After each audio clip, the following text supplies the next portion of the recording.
Hey everyone, Nick here from Another BookTube channel, and today I'll be reviewing Rhythm of War by Brandon Sanderson. Rhythm of War is the fourth and, as of this recording, most recent installment of the Stormlight archive.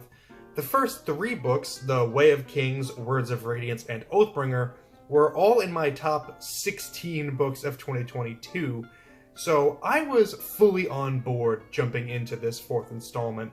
I have really loved this series so far due to its deeply detailed lore, its rich selection of characters, and impressive action scenes. So I was really excited to keep it going. The bulk of the attention of Rhythm of War is placed on Navani, the queen mother of Alethkar and Urithiru, and the wife of Dalinar Kholin. Navani has set herself and her team of scholars a mission to reveal the secrets of the Tower of Urithiru, as she senses that there is a way to bring the tower back to a form of life. Her academic activities are interrupted when an invasion of singers, led by Raboniel and Venli, occupy the tower and incapacitate all of the Knights Radiant. Raboniel's interest in taking the tower is not purely a show of power, but is also one of scholarly pursuit, and she encourages Navani to continue her studies while remaining in captivity. Meanwhile, Kaladin Stormblessed has been sidelined. Seeing that the horrors of war are becoming too much for him to handle, Dalinar relieves Kaladin of duty and encourages him to find other ways to help those around him.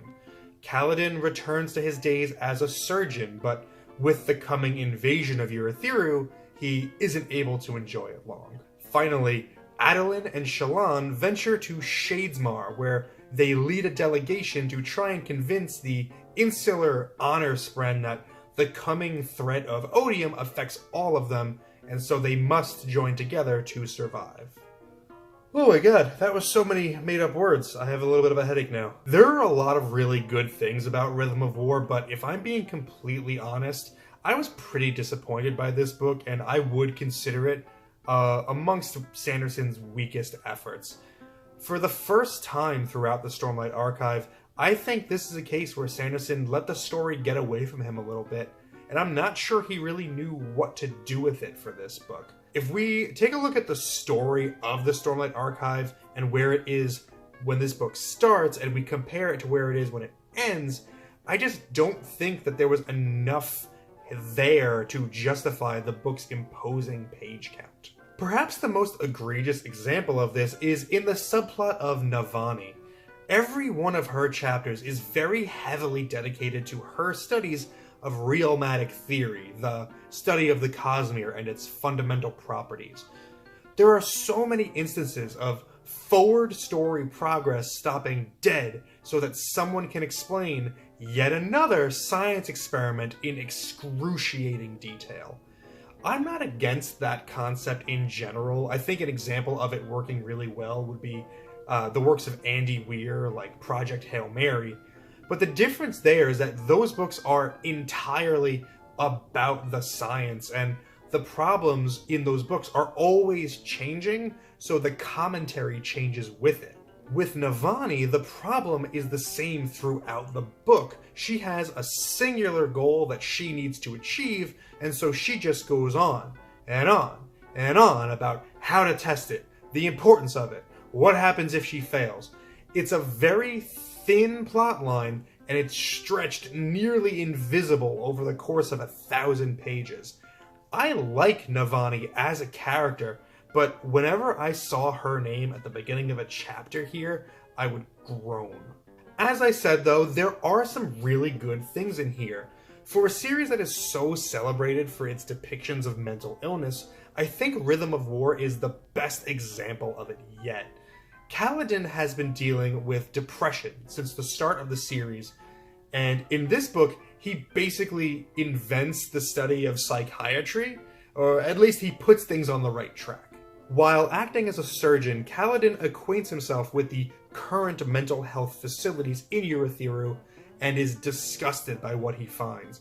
Patients, regardless of the severity of their condition, are all isolated and locked away in dark rooms with no actual treatment being administered.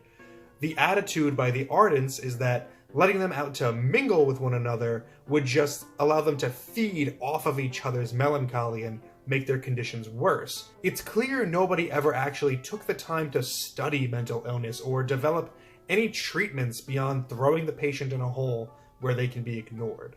This is, sadly, a mirror to the real-world human history of the treatment of patients with mental illness.